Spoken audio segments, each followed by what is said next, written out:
All right, y'all, Birmingham Broker, bhambroker.com. Y'all, they can get that car sold for you. It's important to time the market. Sometimes when you're selling, sometimes it's just time to sell and you got to have another one. But sometimes you may not be ready to sell right now, but you've got maximum value when there are more buyers than sellers. And that's the case, according to Craig and Keith down at Birmingham Broker. They sell everything that hits the lot. There's so many buyers out there right now. I think some of that's the interest rates coming down a little bit. Some of it's just pent up demand that finally people are just feeling a little relaxed to go ahead and make that vehicle trade. Either way, there's maximum value in your ride right now. If you are thinking about trading, Birmingham Broker acts as a broker for you to get that car marketed and sold and out there in the world without having to do all the haggling and the stupid stuff you have to do to sell it by yourself. Let them help. I'm telling you, once you do it and get to know how easy this process is, you'll want to sell every car this way whenever you get into the business of car trading. They're downtown Birmingham, 4th Avenue South. I'm broker. I'm seeing broker. I'm seeing Texas yesterday in the show.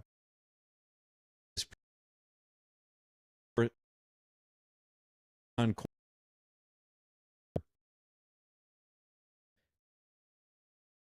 impact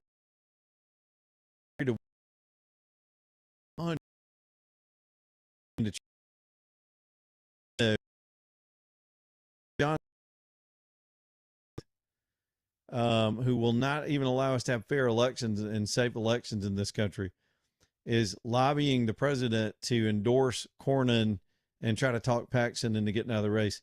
They really think money's going to buy this thing. And I think that jig is up in Texas. People are paying attention.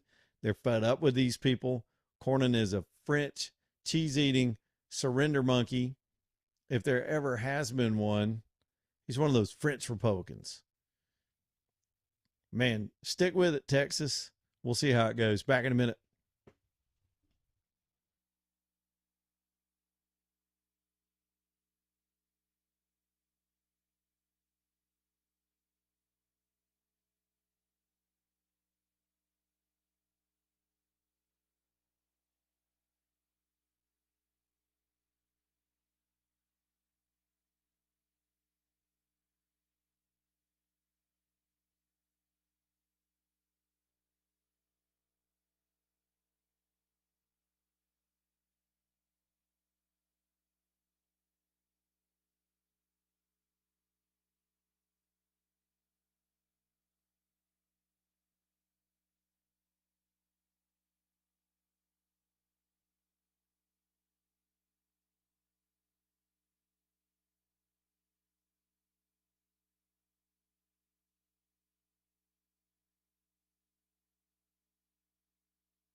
Man, this show has just flown by. I think it's all the stuff going down, all the breaking news stuff that's happening. We've still got time for calls. If y'all want to get in here for the last 30 minutes, come on. 545-9950 is the phone number.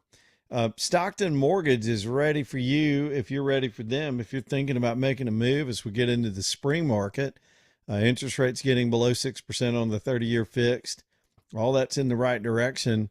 Sometimes it's just time, and if you're not sure what your capabilities are right now in terms of refinance or cash out or making your first purchase, don't fear it. Just make the phone call, and they won't trap you into filling out all kind of stuff and trying to qualify you first. They'll just talk to you. They'll game plan with you. They'll tell you about programs. Some of it's just going to be generic until you get to specific stuff.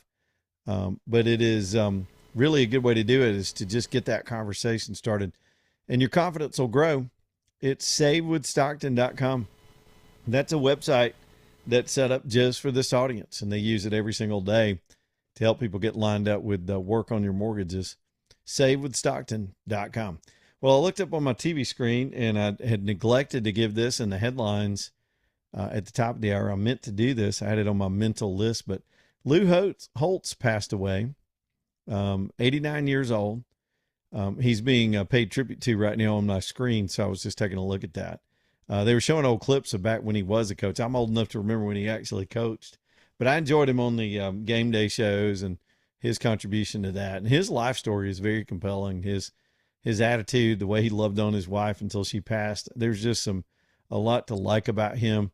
You know, he was one of those kind of guys. He's in a rough business, and I suppose the way college football is nowadays, the cutthroat NIL transfer stuff, every man for himself. There's no real team camaraderie anymore. Even coaches take off and leave. He was a coach from a whole different era when I think college football was way better. And it was sad news, even though he did live to 89, and I think he had been in ill health. But that was one of the other headlines that came across today as we're looking at all the stuff that's going down. Let me I want to go back to the SAVE Act. And we just had a little bit of an update that could be good. Even Rand Paul is now leaning on John Thune to try to get this on the Senate floor. Now, this is after they took a war powers vote in the Senate today and upheld the president 53-47. I think Fetterman crossed over and voted with the Republicans on that to, not interdict right now in the middle of this wildly successful military campaign. As of this hour, again, I have to qualify that. Things could change, but we are by the hour getting more and more in control of that situation. But the SAVE Act is still essential, and I've maintained this, and I'll keep maintaining this, just like you saw the election in Texas, where the MAGA sort of more Trump voters in that state did not buy the $100 million ad campaign for John Cornyn and still stuck with the guy they've come to trust. Authenticity is very important right now. Even on the Democrat side, they got rid of that fake Jasmine Crockett. Now they got a loser for a candidate and a total weirdo, but they knew her act wouldn't play outside of a racially gerrymandered district. You can't go give that phony persona when you're talking to black people and then talk to white people in a different way. Even black people get tired of that too. We're tired of being patronized. All of us on every level of any ethnic group. Just be honest, be a little real, be a little edgy, show some fight, get your hands dirty. We're looking for that. It's the one thing I always try to describe to the Republicans, that they still don't get, the mainstream ones and the old careerists that have been around forever. They still don't get that about Trump. What connects him to blue collar patriotic citizens, this playboy spray tanned billionaire connects with mainstream blue collar America better than any president in my lifetime, maybe short of Reagan at one point in Reagan's career. It's because he fights, man. And he says what he means, and he does it kind of awkwardly and bluntly, and you see all the rough edges too. And that seems more like a real human being than this plastic banana stuff we get from the consultant-driven candidates in politics. Now, I got on a little bit of a ramble there, but here's where I'm going with this. If the Republicans can't get, the House has passed it, and if the Republicans in the Senate can't get this thing passed, it's going to demoralize the base ahead of the midterms. They got to have a reason to go vote. That party brand is not very well respected among that same group of people. And I would dare say here in Alabama, it's 30 or 40% of the turnout in a Republican election is this base of people. You can measure it all over the country that will turn up for Trump when Trump's on the ballot. And every now and then they'll dig into a candidate they believe will sort of fight like that, and they'll show up. But outside that, they're very, very cynical about both the parties. And again, there's some of that on the Democrat side too. They're kind of burnt out with their own leaders. So the Texas thing is interesting, and it just sort of occurred to me in the last break as I've seen how the chess game is played in Washington. So you've got Thune running the Senate, and he's holding out on bringing the SAVE Act to the floor. The good news on that front is that Rand Paul is now leaning on him, and he can be a little squirrely on stuff like this, but he's leaning on him to at least do the floor filibuster, which means they got to stand there and actually filibuster. That's not getting rid of the filibuster. That's returning to the old rules. That's more traditional than the current filibuster. But Thune still won't let it happen, so he's getting heat on that. So what does Thune want? Nobody does anything in that town for the right reasons. They do it to get something, right? You exchange whatever leverage you have for something you need. It's just the way they do business. What does Thune want right now? He wants Trump to endorse Cornyn. Y'all watch out. Would you trade that? Would you let a rhino get back in the Senate from the state of Texas? State of Texas, it'll burn them up mad if Trump does this, I think, especially the Ken Paxton base. But if Trump did that, and he'll flip, he did it here in our own Senate race. He flipped around in that Katie Britt race 3 times, I think. So, because he doesn't really know these people. I doubt he even knows Cornyn, even though Cornyn's been in the Senate this long. Cornyn, Thune and his NRSC have dumped $100 million in this guy, and he barely scratched out a 0.5-point lead or something like that in Texas. So now they're in a runoff, and they desperately want Trump to weigh in. He stayed out of that race so far because he has allies. He's got a sitting senator he needs for his critical votes right now. He can't burn. And he's got this Paxton who's been loyal to him to a fault. And so this will be fascinating to see what Trump does. It will not surprise me that Thune tries to get Trump to trade getting the SAVE Act on the floor versus a Cornyn endorsement. I will almost guarantee you that conversation is going to happen. And then here's Trump, who's really, really desperate to get this done. He might sacrifice Paxton to win the bigger battle. That would be smart on Thune's part to try to keep his buddy alive. It's going to be an embarrassment to the Thune establishment types if Cornyn loses after they dumped all that money on him. The consultant class needs to continue to keep this myth up that overwhelming spending is the way to win everything because they make money on it. The fundraisers, the consultants, the pollsters, all of them make more money the more money that's spent. A lot of it's percentage based. The contracting fees go up, the consulting fees go up. Every time these races get more and more expensive, if it becomes a myth that somebody like Paxton could win with a fraction of the money, he was outspent 33-1 by some estimates. If he were to blow that up, all of official Washington would be nervous. Oh yeah, they'd be nervous, especially some of those soft ones. So watch the Senate race and watch what Trump does and watch this SAVE Act and see where it goes. The establishment is fighting for the remnants of their survival right now, and all this is part of it. All of it is. All right, is Red still there? We'll go to the phones. Red, what's going on, man? Cell phone. Hey, Leland. Hey. How are you, buddy? Doing well. I listen to you almost every day, man, on the way home. Well, thank you. I appreciate you and AJ. This is all about common sense, about Donald Trump.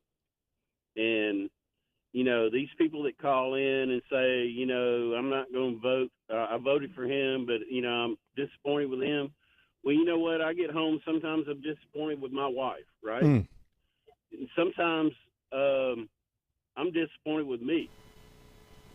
So let's just get down to the common sense thing.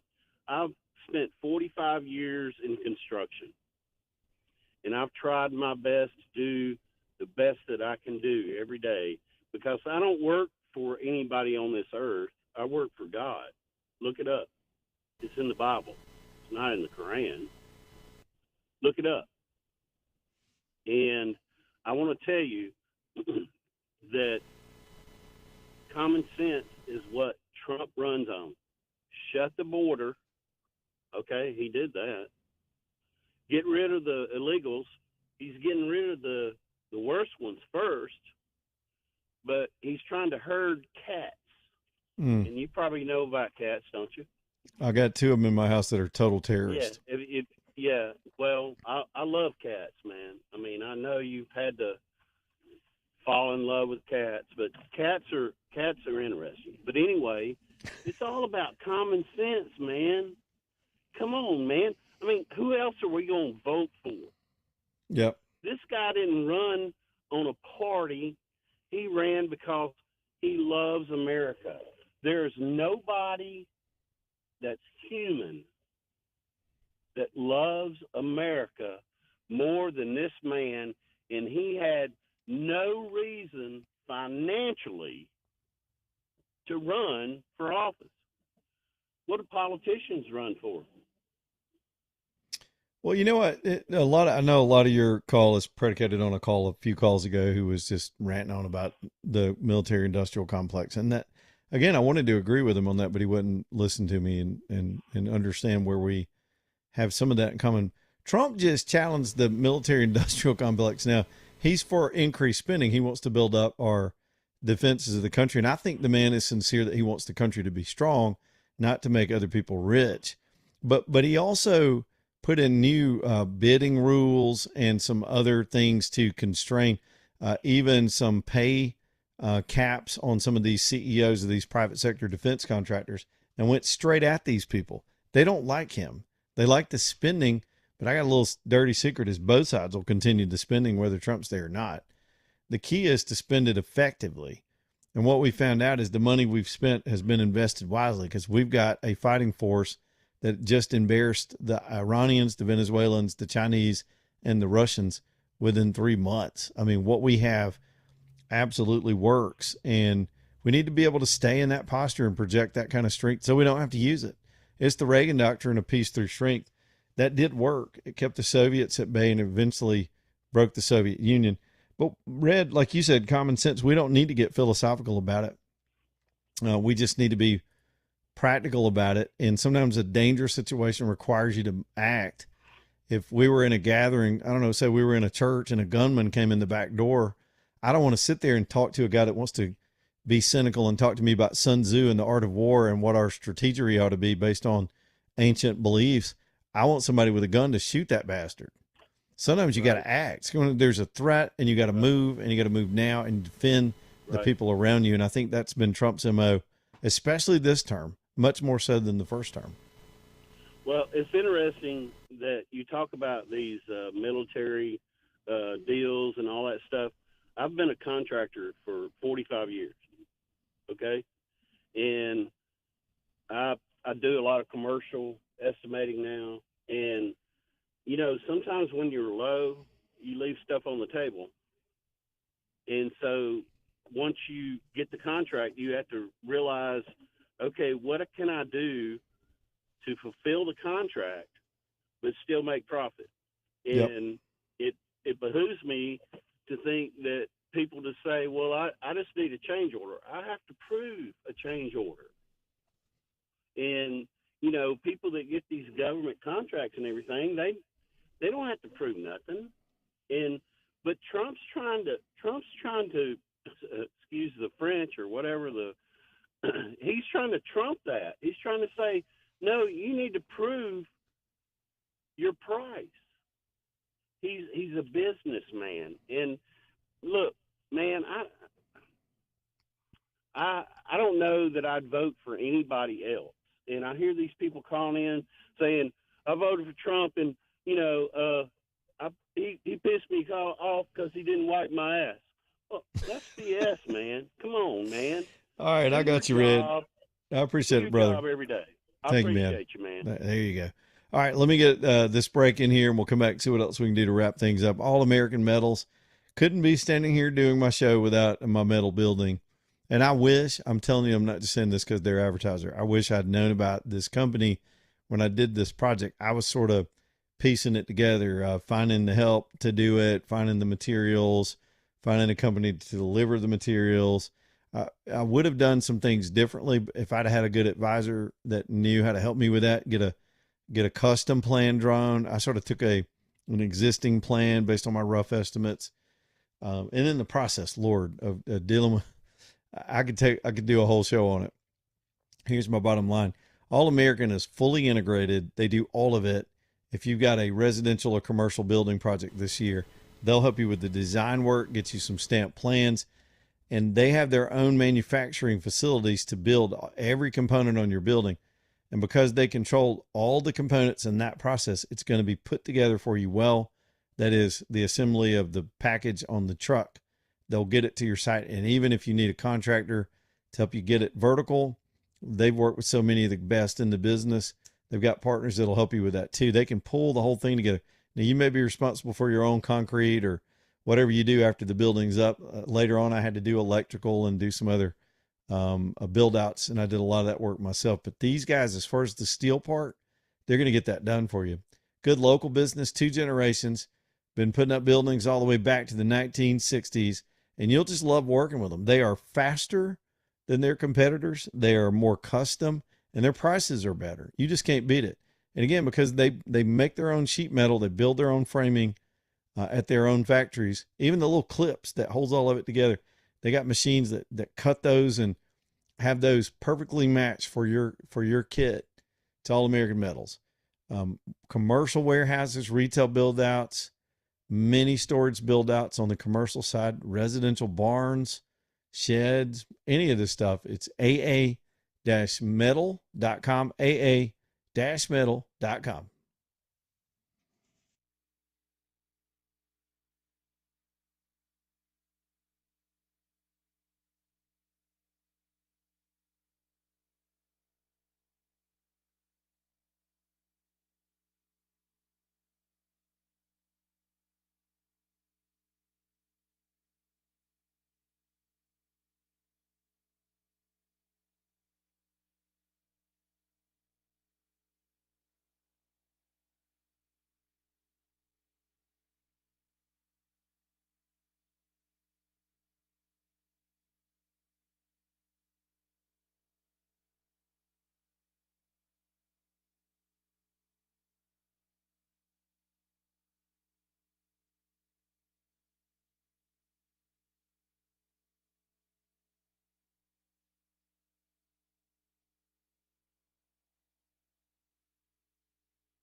All right, man. We just got a few minutes here, so let me get wrapped up. Allen and Company, almost the last sponsor of the day. Y'all, here's a gift giving place as we go through spring. Here comes graduation, Mother's Day, all these occasions that are coming up. Easter, maybe you even want to do something special for Easter this year. They're ready to help you at Allen and Company. Once you get to know the Thompson family, you'll have your own little personal place to do this stuff. Ladies, if you just like to browse, or you want to do the maintenance, sometimes you may need a prong tightened or something cleaned, or chains break, or you need something resized. Go see them at Allen and Company. Allen will take care of it. Their commitment is they try to do it within the week and get it right back to you. And what you need to know is everything stays right there. They don't have to send it off anywhere. It stays in their vault. They do the work. They hand it right back to you. Even pieces that are not super expensive, they may be so sentimental you have a hard time letting go to get the work done. You can trust them at Allen and Company. They're going to hand it right back to you within a week. Allen and Company. Y'all go see them in Vestavia on Highway 31. Hey, Jay, I wanted to drag the burger thing back in here one more time before we go, because this McDonald's CEO, I think he's put out now his third video eating hamburgers. He's just trying to keep proving that he's legit. And the thing is, the old boy, it's going to put some weight on him if he keeps this up. He looked like a Pez dispenser. His head was bigger than his shoulders. And if he keeps eating these cheeseburgers, he might look like one of us before you know it. Yeah. But you know what? What I've been hearing from people that actually gone and tried the I guess you call it the Arch Burger. The Arch Burger, yeah. Yeah. They say it's actually pretty good. Pretty good. So, you know. Well, I'm still challenging Will. I hope Will's listening. He needs to do one of these videos, man. Come on, get in the game. Well, we're going to talk about that on the show. I'm going to bring it up. I'm going to put him on the spot. So you make sure you tune in to Breaking Bread. And he needs to do one of these hamburger chain videos. And AJ thinks he should do it and lampoon the McDonald's guy in a sweater. I say he should just keep it real. Show him how a man eats a hamburger. I mean, I think he should do both. You know, like start off as, robotic. And, I can act like the corporate person that comes in and is like, well, excuse me. You're going to be in the skit with him? Yeah, Mr. Chilowinski, I think you need to go ahead and put on a nice little sweater and, let people know how really delicious your burgers are. And this product is delicious. Yeah. It's, wow, look at it. Well, I mean, like, whoa, it has a lot of leafy green stuff in here. I don't know what that is, but I bet it's edible. All I know is the lettuce of the real McDonald's hamburger is not green whatsoever. It's just kind of that white, that old wilty white looking stuff. It's like the bottom part of the lettuce, the stuff that's real bitter and nasty. That part you throw away at home. Put that on there. By the way, he called it Big Mac sauce. Don't they call that special sauce? I knew the song when I was a kid. Special sauce, lettuce, cheese, pickles, onions. Yeah, he says it's an arch sauce, which is basically just arch sauce. Yeah, the arch sauce. You go back to that special sauce. You know what I'm saying? Special sauce. I'm from the special sauce generation. We'll see y'all tomorrow. Stay tuned for Breaking Bread. All right. Goodbye, AJ.